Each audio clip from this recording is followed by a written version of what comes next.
want to talk with you a few minutes about Memorial Day. You know, it's a day, of course, that is set aside for us to honor our fallen soldiers, those brave men and women who have given their lives over the years in all of the wars that our country has been involved in. It really started in the Civil War, this Memorial Day idea, and then it evolved as the years went by into including all of the wars Americans have died in, have fallen in, about 13 wars in all. Think of it. And the sacrifices these young adults have made, and the vast majority, of course, are young adults. It's the young people. You know, that can never be totally comprehended, the sacrifice they've made, and nor can we ever repay the debt to them or to their family and loved ones. It's astonishing if you pause and think about that, and that's what we should be doing in part on Memorial Day.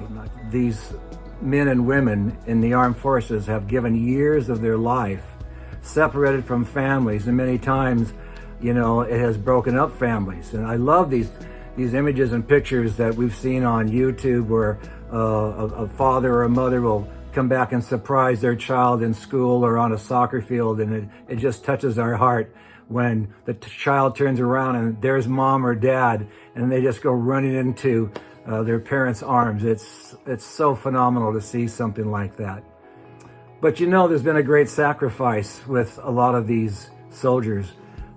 They've come back wounded warriors, mentally and physically. Yes, Memorial Day is about honoring those that have died, but a lot of our soldiers have died in little ways and are still living with that death, with their disabilities. Yes, hundreds of thousands have passed away, have died a cruel death, and that is something that we should never ever forget. And many of them did that for love of country, for love of their fellow man, for duty and for honor.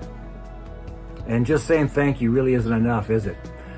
Jesus said in John 15, he says, "Greater love has no one than this, but to lay down one's life for one's friends, for one's fellow man." And then Jesus says, if you're my friends, you'll obey my command. Quite a statement. You know, think about God's love that compelled Christ to give his life for our freedom while we were yet, not his friends. You could even say while we were his enemies.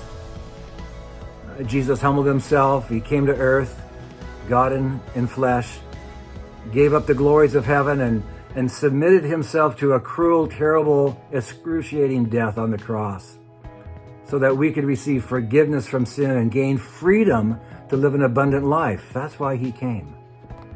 So on this Memorial Day, let's remember those who gave the ultimate sacrifice for our way of life. I'm so thankful I'm an American. I'm more thankful I'm a Christ follower. Let's also show our appreciation to those active soldiers and veterans among us. And let's also remember Jesus and all that he has done for us, and through his atoning death on the cross, and for his great sacrifice. And let's obey his command as good soldiers of the cross. And let's love one another in word and in deed, not just this Memorial Day, but throughout this week, this next month, and through the rest of our lives as we follow Jesus.